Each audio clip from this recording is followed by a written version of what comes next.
Sejam bem-vindos às conversas do Drifting Bodies Fluent Spaces. Hoje temos a alegria de receber o fotógrafo, arquiteto, escritor e caminhante Duarte Belo. Duarte Belo é licenciado em arquitetura, paralelamente à atividade inicial de arquitetura, desenvolve projetos em fotografia. Expõe individualmente desde 1989, tendo já participado em numerosas exposições individuais. Na Documenta publicou A Torre com Maria Inês Cordeiro, em 2013. Maria Gabriela Lansol, O Encontro Inesperado do Diverso com Hilda David, em 2014.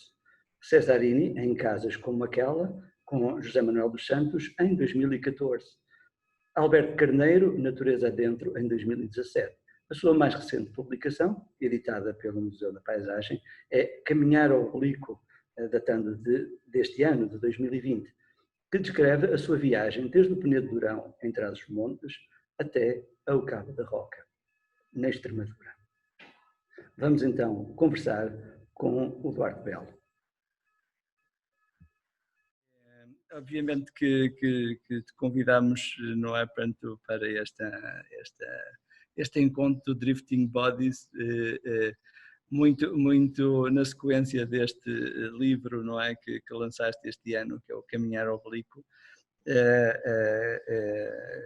com a editora, não é, Museu da Paisagem, mas acima de tudo porque existem outros trabalhos anteriores teus, não é, que implicam percorrer o país para fotografar tanto por, não é, impulso da própria paisagem, não é, como também por motivado por referências, não é, isto se calhar, não é, relacionando com o trabalho a partir do Orlando Ribeiro, não é, portanto, e o refazer dos percursos, não é, portanto, e o rever essas paisagens alguns anos depois, não é, e portanto, apesar de todo um outro trabalho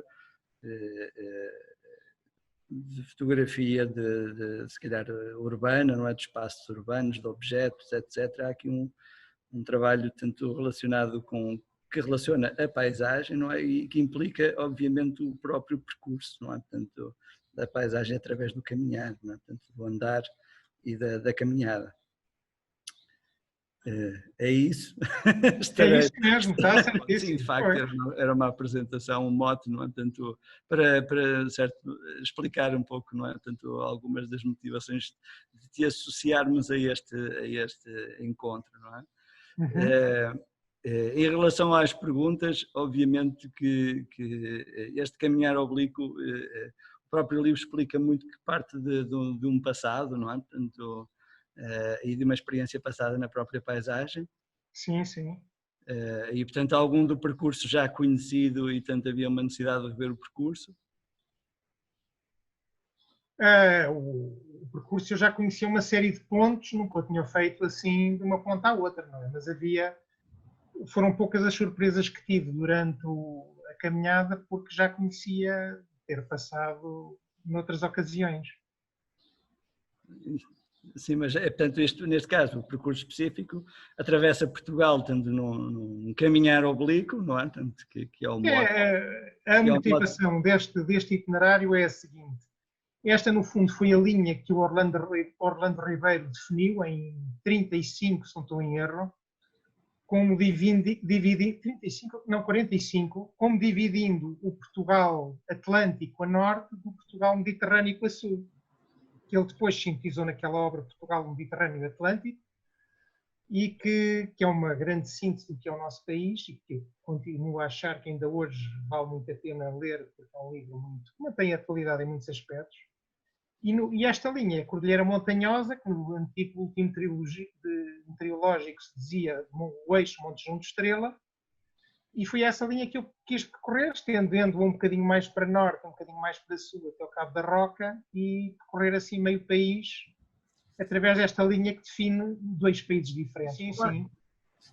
E houve uma caminhada que me marcou muito, foi em 1986, foi assim a minha primeira grande caminhada, com um professor na altura do 12º ano, eu até falo dele no livro, Álvaro Duarte Almeida, que levava os alunos assim grandes caminhadas. E na altura descemos um troço grande do Guadiana, e que foi uma coisa muito marcante. E a partir daí eu já na altura tinha o desejo de caminhar, mas nunca mais parei. E a caminhada tem sido, de facto, assim, o elemento fundamental do meu trabalho de registro fotográfico e de mapeamento do espaço português, né? Porque há muitos sítios onde o carro não chega e é preciso mesmo andar a pé. E aquilo que eu gosto mesmo é de caminhar e ir fazendo o registro fotográfico no decurso da caminhada. E é por isso que faço sempre muitos milhares de fotografias e já tenho um arquivo considerável.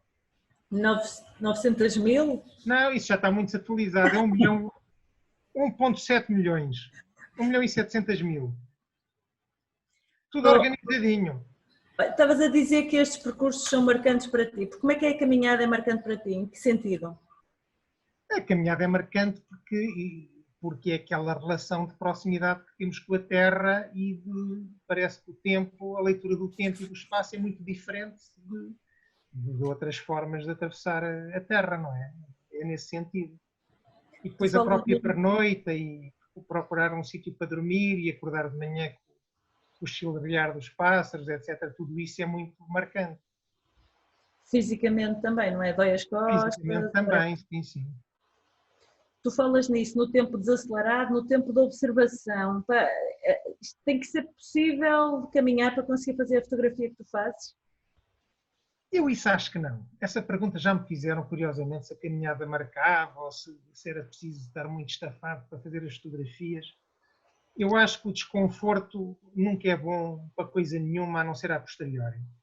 E a fotografia é feita num momento. Eu acho que o sofrimento marca muito mais a escrita do que o próprio ato de fotografar. De maneira que se uma pessoa estiver confortável a fotografar, à partida tem melhores resultados. Este é o meu princípio.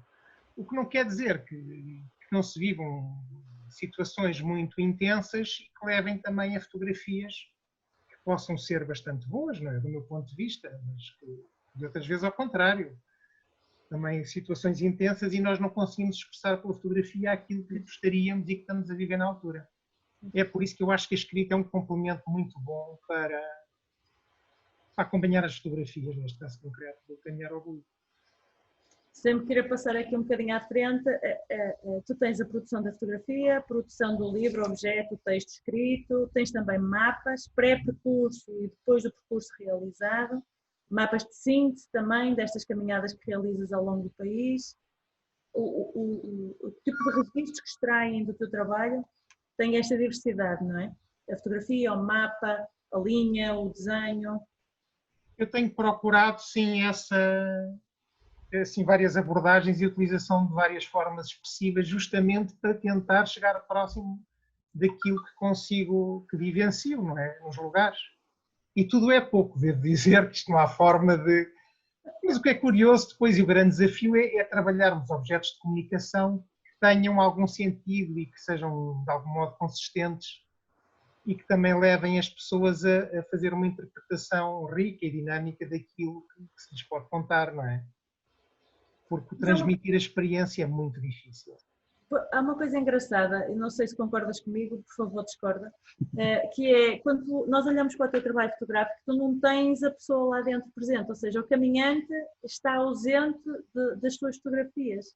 Eu faço vários registros, mas fotografo principalmente a tenda. De facto, o autorretrato nunca foi assim a minha área que eu mais procurasse. Mas nesta viagem tentei fazer um autorretrato por dia, mas logo no segundo dia esqueci-me. Fiz ainda vários, quando me lembrava, mas como esqueci, não tenho os autorretratos todos, mas fotografei sempre a tenda e os locais de pernoita, que isso nunca me esquecia.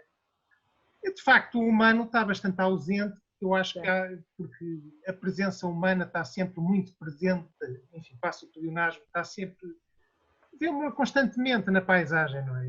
Não há, em Portugal não há os ditos lugares naturais ou de natureza intacta, não existem praticamente. As pessoas pensam na Serra do Jerez, ou aquilo está tudo muito marcado pelos trilhos, pelo pastoreio, pelas mariolas. Eu costumo dizer que os únicos locais onde não há marcas de presença humana são praticamente a diferença entre as marés na arrebentação das ondas. Tudo o resto, em algumas falésias. No voo das aves, não é? E no voo das aves.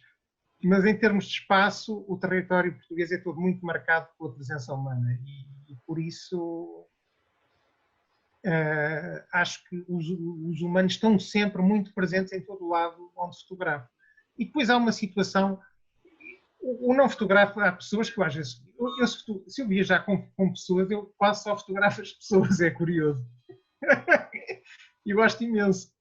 Mas como a maior parte das vezes ando sozinho, só fotografo as pedras e as árvores e aquilo que está agarrado à terra. Mas várias vezes me fazem essa pergunta e eu já tenho ensinado algumas respostas e não é fácil do porquê não fotografar pessoas, mas quando há uma pessoa numa fotografia, essa pessoa prende logo a atenção, aquilo funciona quase como um ponto magnético e as pessoas, quem olha ou quem observa a fotografia já não vê outras coisas que eu gostaria de mostrar e tem ali aquele polo que atrai a atenção. E isso leva-me também a não fotografar pessoas durante e muito do meu trabalho. E depois como? Distraem. Distraem. Questões que eu considero mais essenciais. Tu estás a dizer, tu falaste no autorretrato quando eu te mencionei a ausência de humanos. Porque tu fazes estas caminhadas sempre sozinho. E quase sempre sozinho, sim. Esta aqui foram várias. Por um lado é difícil encontrar alguém que se dispusesse a fazer isto comigo. Porque isto foi um sofrimento, não é? Natasha, da próxima convite. Porque isto foi duro. E a probabilidade, por exemplo, de eu ir com alguém que não tivesse a mesma resistência, eu não sabia se eu ia aguentar até ao final, porque eu já não fazia uma caminhada assim longa há uns anos. Nunca andei tão pesado, creio eu, porque só tive o primeiro reabastecimento ao fim de 9, só no 9º dia de caminhada é que tive o primeiro reabastecimento alimentar, que me obrigou a partir com 18,5 kg na mochila, o que é contra todas as regras do bom caminhante, não é? A primeira regra é do bom caminhante, é não viajar sozinho. A segunda não, uma das outras regras, essa é a mais fundamental, é por questões de segurança não viajar sozinho. Estou sempre enfim, a contorná-la. Outra é não levar mais do que 10% do peso corporal às costas. No meu caso seriam 7 kg e pouco e levei 25% do peso, isto é, 18,5 kg.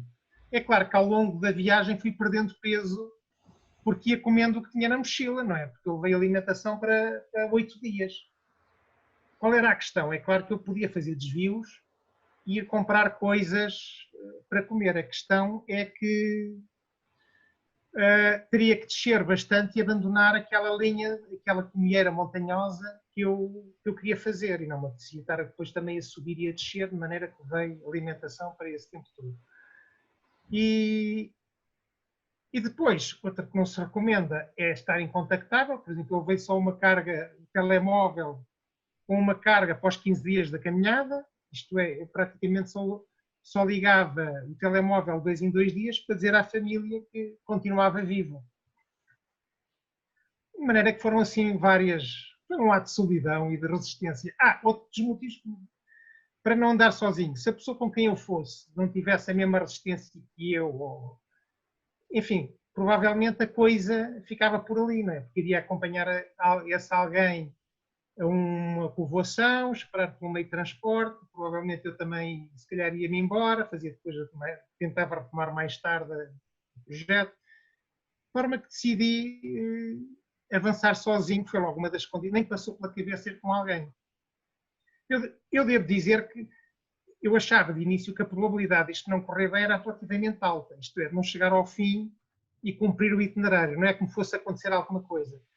Mas a minha disposição era mesmo, se não chegasse ao fim, contar a história de um falhanço. A ideia do livro estava mais ou menos garantida na minha cabeça. De forma que iria contar a história da tal, do que não tivesse corrido bem eventualmente. Mas correu e pronto, cheguei ao Cabo da Roca, direitinho, e correu tudo bem. Aqui tem só o diagrama. É isto? É isto mesmo, é isto mesmo. Eu acho que havia aqui dois pontos, não é, que eu acho que são bastante fundamentais e que estão muito presentes neste livro, não é? Obviamente, que é o caminhar, não é? Portanto, Sim, sim. que domina.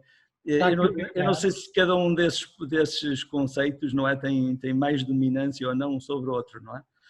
E o outro é o desenhar, não é? Portanto, acho que são dois conceitos que são muito fortes aqui no livro, até porque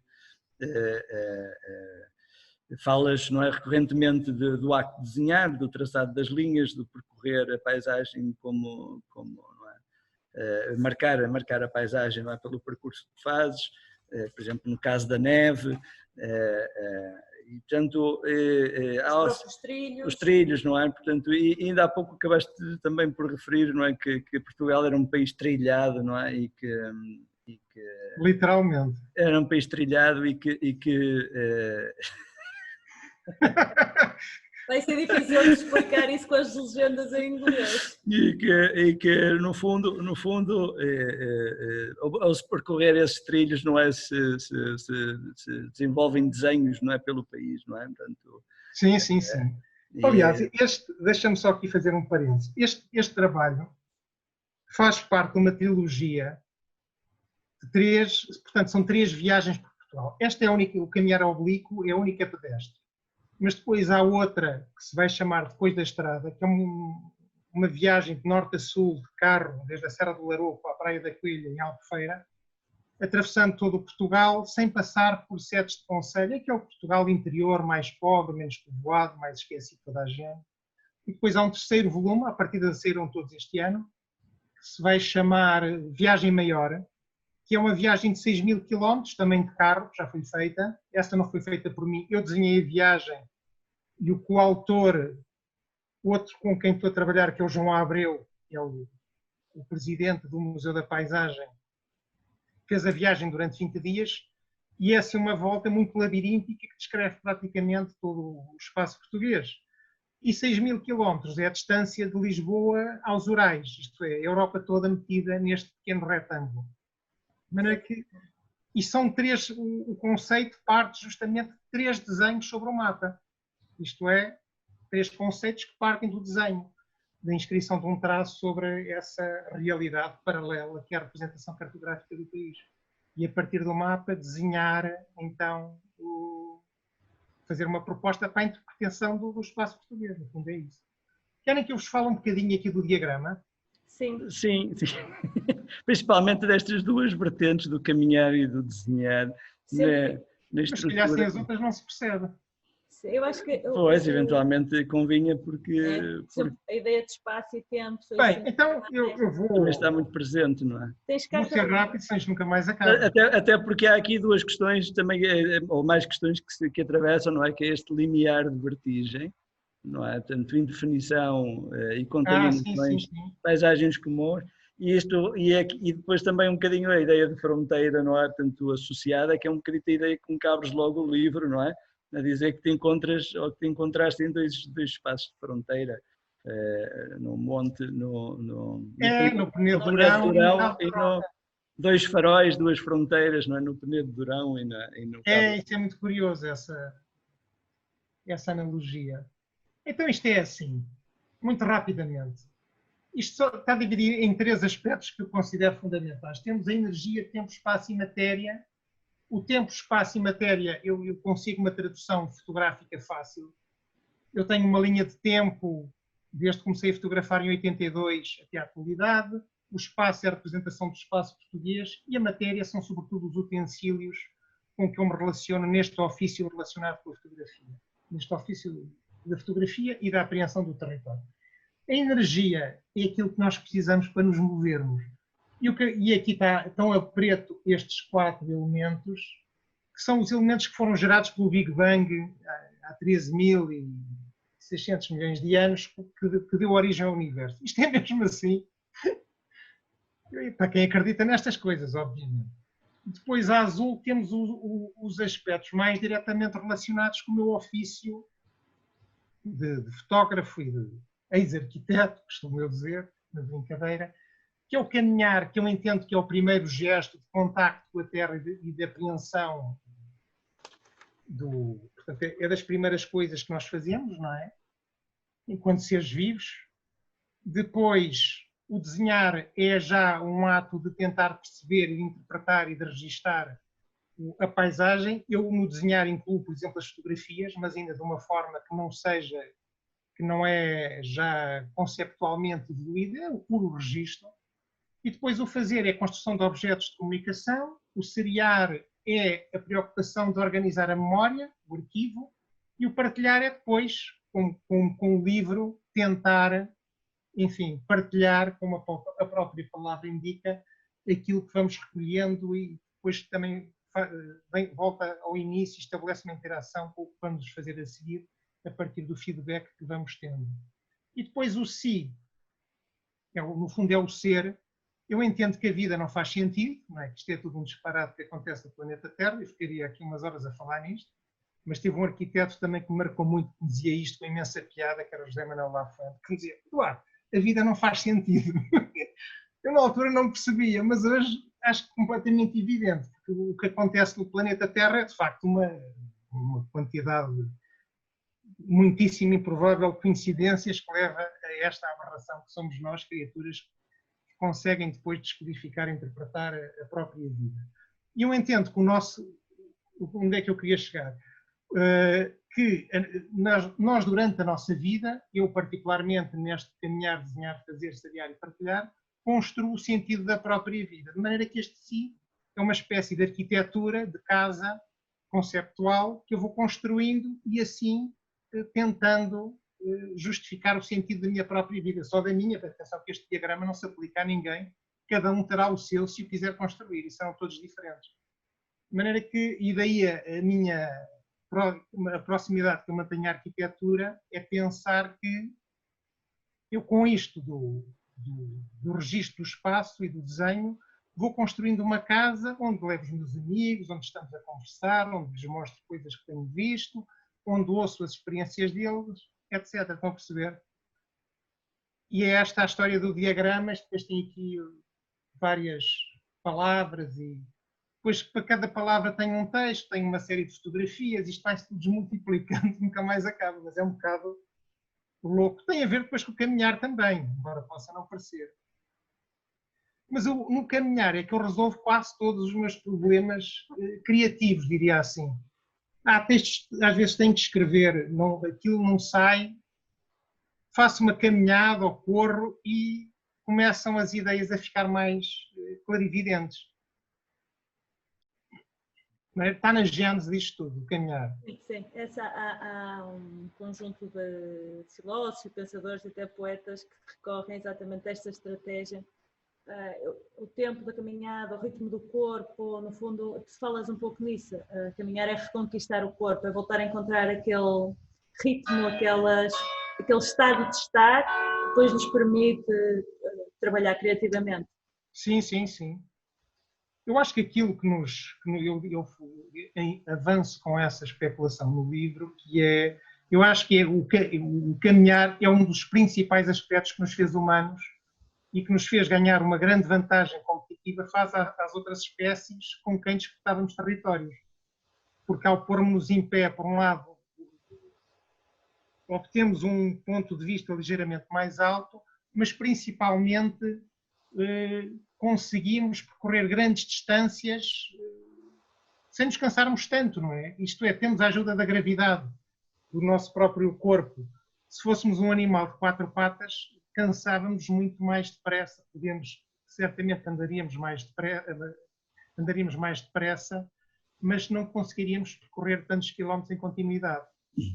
E esta minha caminhada foi também a experienciação desse facto do caminhar. E foi por isso que nós povoámos do Homo sapiens, não é? Quando saiu de África, que povoou todo o planeta assim num período de tempo relativamente curto. Não é? E sempre à procura de... Libertamos as mãos e desenvolvemos a cabeça. Foi possível. Exatamente, e são outras consequências de... Pois uma pessoa nunca sabe o que é que vem primeiro e o que é que vem depois, não é? Isso provavelmente nunca vamos saber. Mas eu acho que o caminhar é de facto um dos principais fatores fisiológicos que nos fizeram humanos e ganhar uma grande vantagem competitiva, como eu tinha dito, face às outras espécies. Pode-se dizer que tu caminhas é um meio para a fotografia e não o fim em si? Caminhar é um meio para a fotografia e para me sentir vivo, não é? De facto, o caminhar em si não me seduz. Interessa-me o que no caminhar desperta o pensamento e estimula a criatividade e me faz sentir vivo e me resolve problemas. Ação. Como o desenhar e o fazer e o seriar. Eu acho que o teu processo. O objetivo principal é a tal construção de sentido, não é? da vida. Eu isso acho que é uma tarefa infindável, nunca acaba e é muito estimulante. Eu acho muito curioso estás a dizer isso, porque há aqui uma passagem, eu estava aqui à procura no livro dessa passagem, já encontrei. A certa altura deixara de contar o tempo, nem para trás, nem para a frente, nem para o passado, nem para o futuro. Apenas estava concentrado no ato de caminhar, imerso em pensamentos abstratos. Já não vislumbrava metas, objetivos, distâncias a cumprir, mas sabia que haveria um final para aquele movimento. E isto, de certo modo, quase que parece contradizer toda a ideia de caminhar como ato criativo, não é? Mas eu acho que é isso que nos liberta, curiosamente. É nós deixar, no fundo, é uma integração plena numa condição animal que nós já nos esquecemos e que temos sempre, é voltar a ser vaca, ou cão, ou tigre, ou ornitorrinco, ou morcego, o que seja, que eles não têm, pensamos nós, não é? Pois também, às vezes temos ideias erradas sobre isso, porque há animais que têm não direi pensamento, mas uma consciência muito mais apurada em relação a uma série de questões do que aquilo que nós pensamos. Nomeadamente os grandes símios.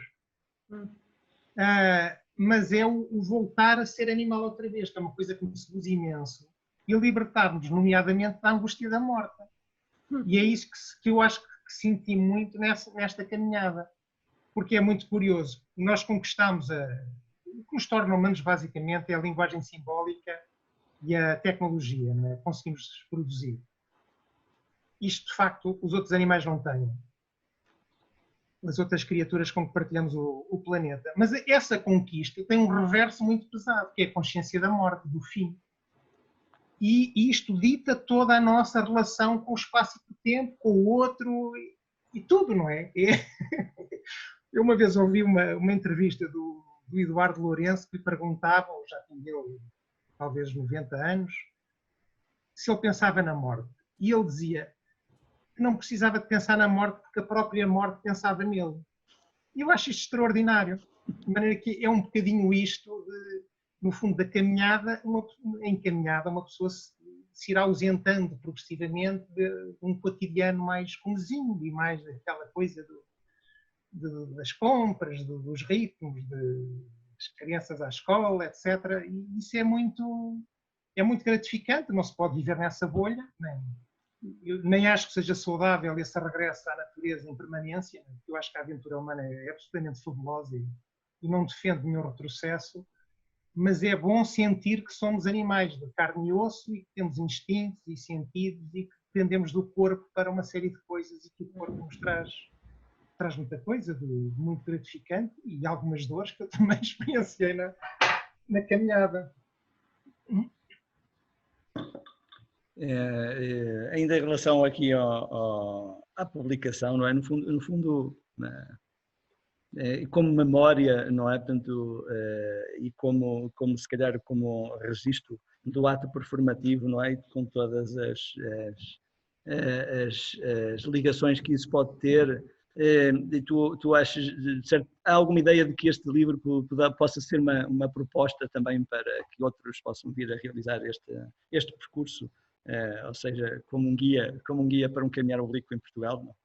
Eu não sei se isso tem grande interesse alguém repetir essa caminhada.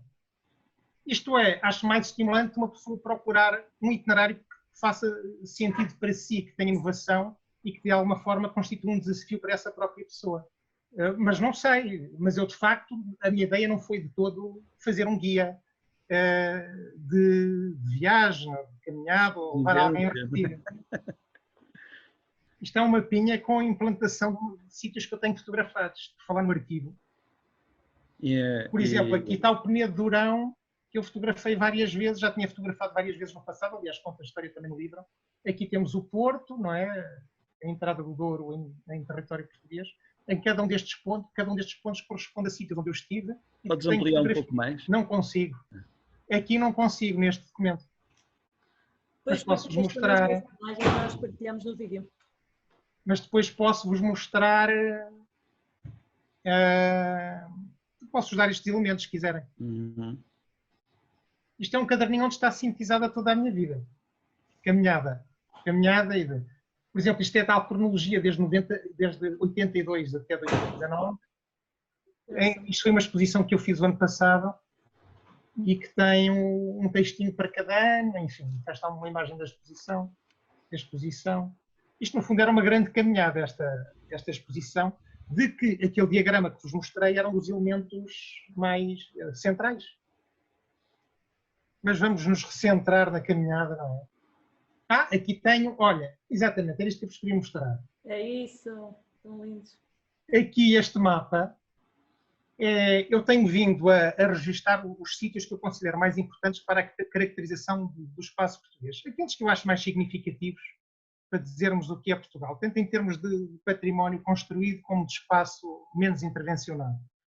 E aqui, nesta altura, tinha cerca de 3.200 pontos, em todo o país, como aqui se vê, este mapa de preto, e que são esses pontos que eu tenho referenciados como sendo, têm motivos de interesse para mim, que eu acho que valem a visita. Este é o projeto em que eu estou a trabalhar atualmente, aqui do lado direito, que é o tal Depois da Estrada, é a viagem da Serra do Laroco até à Praia da Coelha, e depois aqui tenho o Caminhar Oblíquo, já publicado, e tenho a Viagem Maior, que é este aqui, que parte do Picoto da Melriça, que é o Centro Geodésico de Portugal, e depois dá esta volta toda, estão a ver? Eu aqui não tenho a sobreposição, mas o Depois da Estrada passa exatamente entre só se toca em 2 pontos, neste só se toca aqui já no sul e aqui, onde se cruzam. Depois percorre esta linha entre estas 2 viagens. E aqui o Caminhar Oblíquo, depois... Isto vai haver um mapa, quando sair o último livro, vai haver um mapa com as 3 viagens, assim, destacável. Vai ser uma coisa curiosa, se isto tudo correr bem, não é? A pessoa nunca sabe. De maneira que isto é o tal desenhar sobre o território, aqui os elementos que eu levei, que estão no livro, não é? Está a minha caminhada. Isto são as câmaras fotográficas que eu usei durante o meu percurso todo, desde que comecei a fotografar, que foi com esta Veinplander, até à atual, que é esta. E pronto, isto depois são outras coisas, eu faço as minhas próprias molduras, que são cidades que eu faço, que eu vou construindo. Isto depois é um programa educativo. E aqui está uma ótima síntese da relação do homem com a paisagem. Quando nós desaparecermos, o espaço verde vai tomar conta da arquitetura e as cidades vão ter um aspecto diferente. Eu queria fazer mais uma pergunta. Faz, coloca. Eduardo, podes pôr aquela imagem muito bonita que tens das constelações de Portugal? Do meu trabalho visto do céu? Sim. Já está? Essa. Eu costumo dizer, quando apresento isto assim, em conferências, que é o meu trabalho visto do céu à noite. O pessoal ri-se. Um dia vai ser isto tudo branco. Não, porque são os tais pontos de interesse. E há zonas que são muito menos, têm muito menos. Eu quando vou no sul costumam-se queixar, os alentejanos. Eduardo, tens muito menos pontos no sul, não sei o quê. Aqui estão quase todas as povoações que existem no sul, ao contrário do que acontece no norte. É que há muito menos, a densidade populacional é muito menor, 1 hectare de terra alimenta muito menos gente e o povoamento sempre foi muito mais escasso do que no norte, em que havia mais água, mais talhões para cultivar, não é? E deu origem a formas construídas muitíssimo mais, em muito maior quantidade. O que só confirma 2 coisas. Uma, a importância que o humano tem na tua fotografia, mesmo que a pessoa esteja ausente enquanto figura. Sim, sim, sim. E se eu fosse geógrafo ou economista, estou certa que olharia para este teu trabalho com uma série de estratégias para desenvolver. Ainda que isto seja extremamente poético e lindo, há aqui uma leitura muito mais social e antropológica, até económica do Portugal que temos. Sim, sim, eu também acho isso. E eu quando fotografo coisas mesmo muito naturais, que me seduzem muito, as pedras e as árvores e essas manifestações mais elementares de vida, eu estou sempre a pensar nos humanos, não é? E como é que eu posso transmitir e de alguma forma sensibilizar as pessoas para a riqueza deste mundo do qual tanto dependemos sem o sabermos. E agora, por acaso, esta questão do aquecimento global, etc., traz muito à tona esta nossa relação com o planeta. E nesse sentido, eu gostava que o meu trabalho, de alguma forma, sensibilizasse algumas pessoas, pelo menos, para a riqueza deste mundo e a importância de preservarmos e de o sabermos cuidar.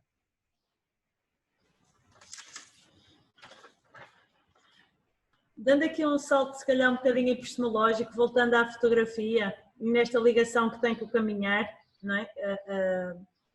A ideia do movimento do corpo, não é? Nasce a partir desta ação que é o caminhar, este ato performativo, este ímpeto, e a fotografia no fundo é o registro dessa experiência, não só apenas do espaço, ou da arquitetura, ou da pedra, ou...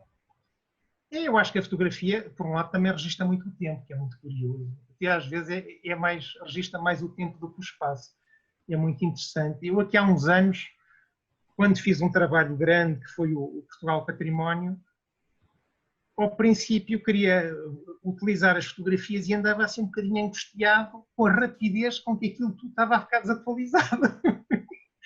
E a pensar, mas isto já não vale nada, já está tudo diferente. Passados poucos anos, 2 ou 3, de eu ter fotografado alguns espaços, e já estava tudo muito diferente. Eu penso, bem, pronto, já não vale nada, é quase lixo. Hoje penso exatamente o contrário, que é uma memória que se fixa, que é extremamente interessante para compreendermos a nossa relação com o espaço. De facto, ela fica registada e acho isso muito... Gosto muito disso na fotografia, que tem a ver com a fotografia, não só com o meu trabalho, obviamente. Mas eu entendo muito isso, que a minha forma de fotografar é quase um ato conceptual não, performativo, em que não se vê o meu corpo, mas vê-se quase como os frames de um filme que ficam registados na paisagem. Eu uma vez fiz uma experiência muito curiosa, a fotografar com o telemóvel. Também tenho isso alguns por aqui, só que não estive a preparar isso.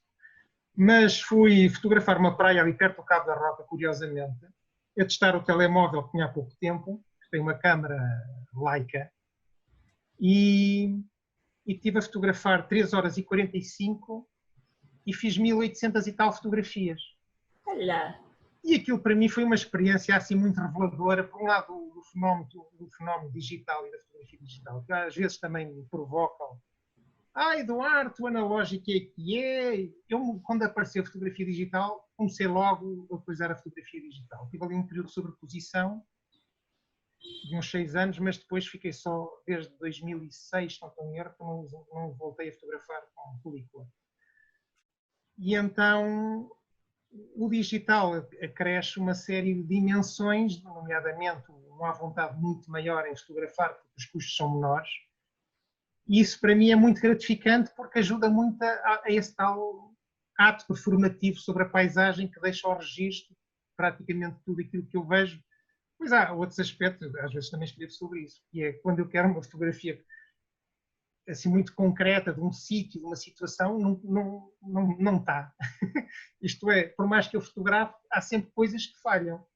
E o que eu senti nessa vez em que eu fotografei, depois fazia as contas de fotografias por minuto e por segundo e dava uma fotografia a cada 7 segundos e qualquer coisa, e mesmo assim eu olho para esse registro e há coisas que eu não consigo passar do que vivenciei, mesmo aspectos visuais daquela paisagem. Isso é muito, muito interessante e é um dos fatores que me leva a nunca parar, não é? A tentar sempre mostrar com a fotografia, a levar cada vez mais longe a capacidade de comunicar.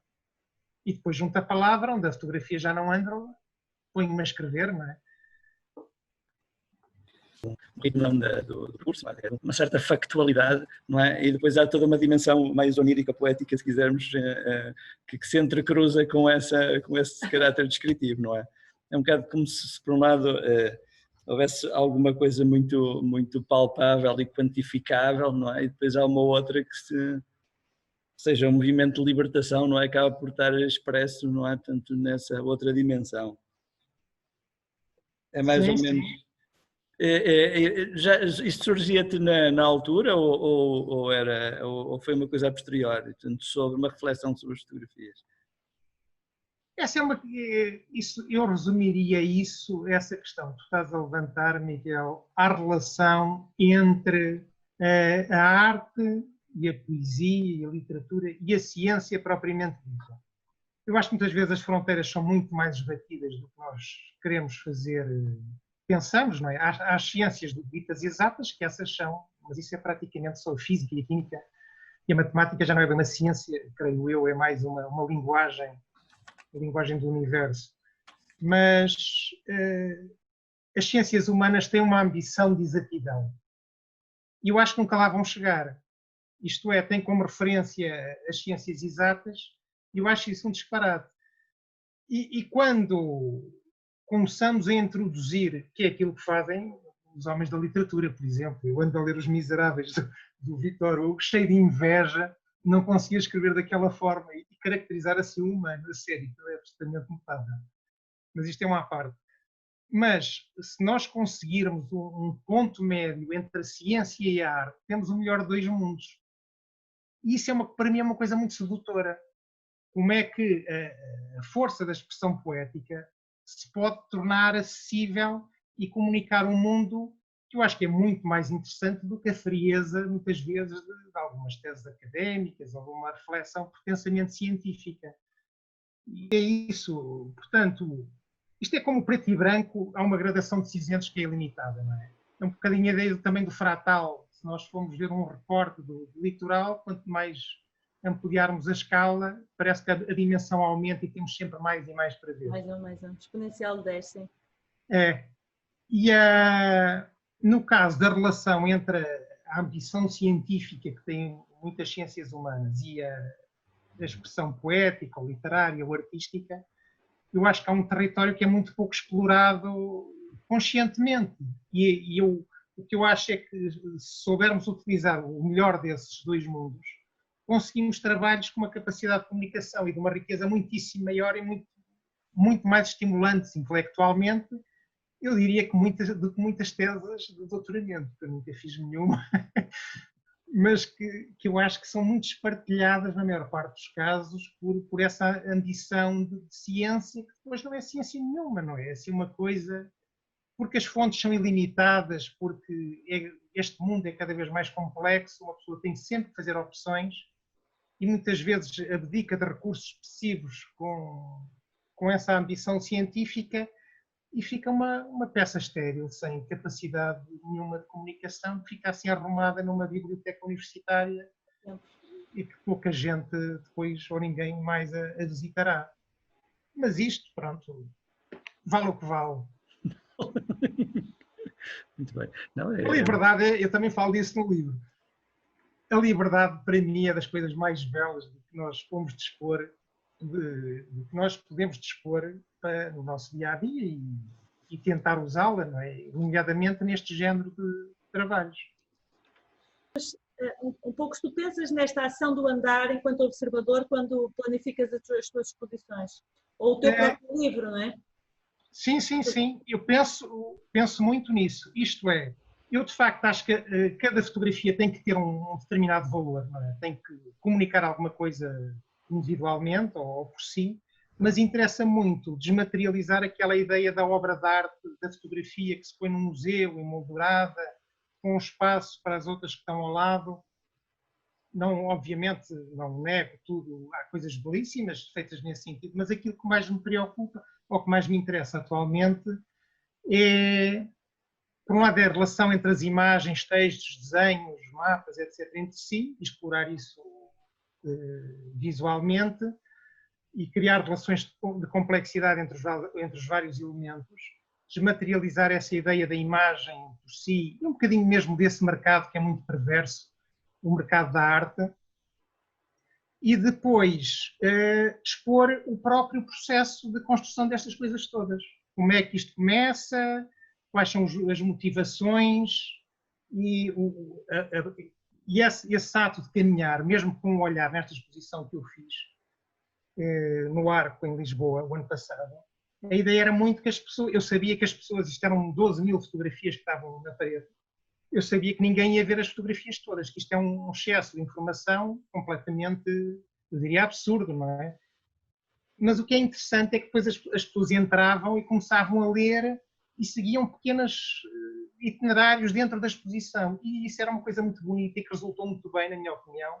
Não tinham a pretensão, desistiam logo de ver tudo, mas depois havia um lugar que identificavam e seguiam um determinado rastro de alguma coisa, e isso era, para mim, foi uma grande conquista, que não é aquela, as pessoas não vão ali ver quadros na parede, vão experienciar um processo construtivo desenhado por alguém que eu quero partilhar e que, enfim, acha que pode, de alguma forma, contribuir para o enriquecimento de quem visita a exposição. A ideia era fundamentalmente essa. E depois mostrar o país inteiro e mostrar a complexidade. Essa questão do nomadismo, ou de fotografar sempre, ir fotografando sempre o nosso país, para mim é uma coisa muito curiosa e cada vez mais. Eu tenho uma lista que vou atualizando de lugares a visitar em Portugal.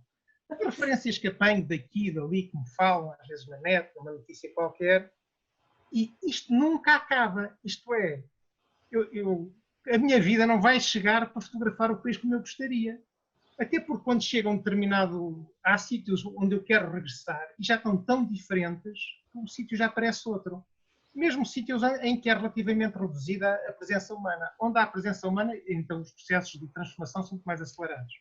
Mas mesmo onde não há presença humana, muitas vezes há transformações muito, muito interessantes que vale a pena registar.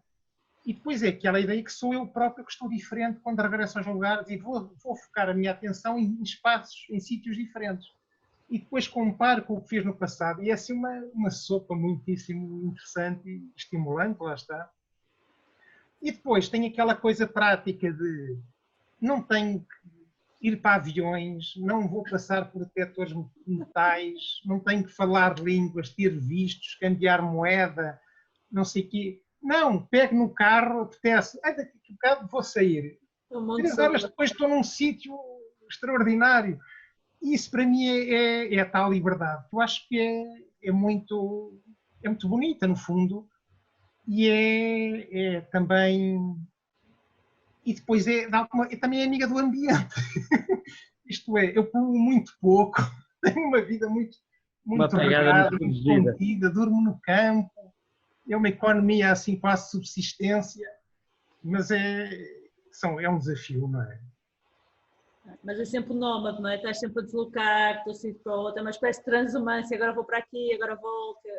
Quer dizer, eu no fundo tenho a minha casa, não é? Mas é muito a ideia desse nomadismo, de ir percorrendo os sítios calmamente. O centro geodésico, não é? Tenho o centro geodésico, onde volto sempre, mas saio, às vezes, por exemplo, aqui em Viseu, vou ao Parque do Fontelo, que é um espaço absolutamente maravilhoso, e cada vez que fotografo vejo coisas diferentes.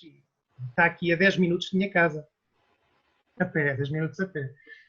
De maneira que é isso. Acho que a primeira vez que comecei a ver esta tua exposição, confesso que fiquei assim um bocado este sufoco assustador que é entrar neste espaço. Mas depois pensando um pouco neste discurso que tu tens à volta da ideia de fratal, não é? Se nós fizermos o exercício que tu fizeste, um exercício de olhar para a paisagem, se nós olharmos realmente, ou se observarmos com atenção, de algum modo temos esta paisagem que tu constróis, que é um conjunto de possibilidade de imagens. É como se eu de repente entrasse nessa tua exposição e tivesse um Portugal, tu construíste esta paisagem deste território, eu tenho que voltar a encontrar o meu percurso dentro do percurso que tu montaste ou dentro deste território, desta constelação que tu construíste. Não sei se fui clara o suficiente, mas... Foste. Isso é muito interessante, essa questão, Natasha, porque eu aqui há 2 ou 3 anos fui, já não lá ia há uns anos, ao Mosteiro da Batalha. Eu no Mosteiro da Batalha tive exatamente essa sensação que tu acabaste de escrever. Isto é, aquilo é de uma densidade de detalhes, desde as marcas de canteiro das pedras, aquele trabalho todo da pedra, as capelas imperfeitas, a igreja, os vários túmulos, a sala do capítulo, etc. Aquilo é de uma complexidade. Uma pessoa pode, a ideia que eu tenho é que pode ficar ali quase a vida inteira a descodificar coisas e ver sempre mundos diferentes.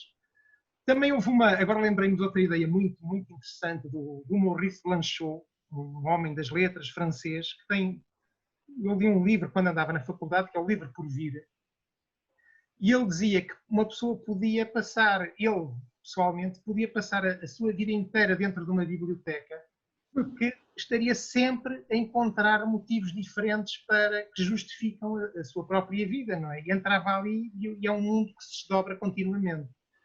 E esta ideia E o Fernando Pessoa, aliás, também dizia que fazia viagens intermináveis dentro do seu próprio quarto. E a ideia do tal espaço fratal, por pequeno que seja, nós podemos ter sempre motivos infindáveis quase para o redescobrir continuamente. Mas essa é uma questão muito forte agora, em particular depois deste período de confinamento que nós tivemos em cultura, não é? Que ficamos presos dentro do nosso mundo e como 97% da população está louca. Mas ainda não percebeu.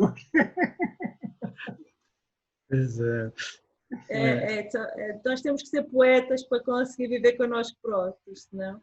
Eu, por acaso, como tenho este meu arquivo e trabalho muito também no estúdio, não é? Sempre a inventar coisas a partir do arquivo. Este período de confinamento não me afetou especialmente, embora tenha sentido a falta do ar livre, do campo, mas estou sempre a viajar dentro de sítios que já viajei, não é? E às vezes olho para as fotografias e lá reconstruo as viagens outra vez. Isso foi é uma experiência também muito gratificante. Bom. Desta loucura do arquivo e da Covid. Eu acho que faltaria aqui assim só um tema que obviamente isto é tudo muito baseado, estas viagens muito baseadas em documentação e em cartas, não é? Mas há todo um fator de inesperado e há toda uma possibilidade de te perderes, não é? Uhum. E quer voluntária, quer involuntariamente. Não sei se há alguma história que te ocorra, quer de uma, quer de outra, não é? Ter uma certa vontade, eu perdia-me aqui, agora já, não é?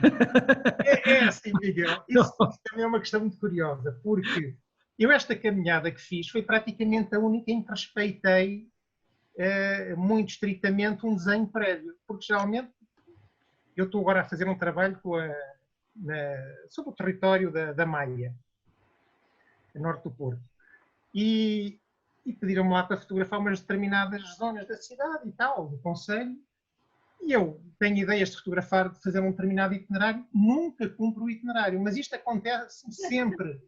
Eu nunca respeito aquilo que vou, porque há uma coisa que me chama a atenção, depois quero ir por aquela rua, porque há qualquer coisa que me prende, e às tantas já ando ali a divagar, e isso é muitíssimo interessante para mim. Isto é, tenho uma ideia com que parto para o terreno, mas depois, deixo-me sempre levar pelo instinto do que existe, não é? Do chamamento de vários elementos da paisagem, dos lugares, das cidades, do que for que estiver a fotografar. Nisso sou muito indisciplinado. Eu agora até uso uma aplicação que registra o percurso e então depois aquilo fica tudo no mapa e é curioso ver as coisas desenhadas a posteriori. Se eu implantar antes de fotografar, já sei que não vou seguir aquilo que me predispus a fazer, porque há assim uns chamamentos demasiado apelativos para uma pessoa lhes resistir, não é? Os cantos de sereia. É. Estou só a pedir-te uma história. O que é que tu contas às pessoas que te encontram aí por esse Portugal profundo? Isso acontece em situações sempre muito diferentes umas das outras. Há pessoas muito desconfiadas, não é? Pois. Que eu ando ali para roubar e não sei o quê, mas isso é muito raro.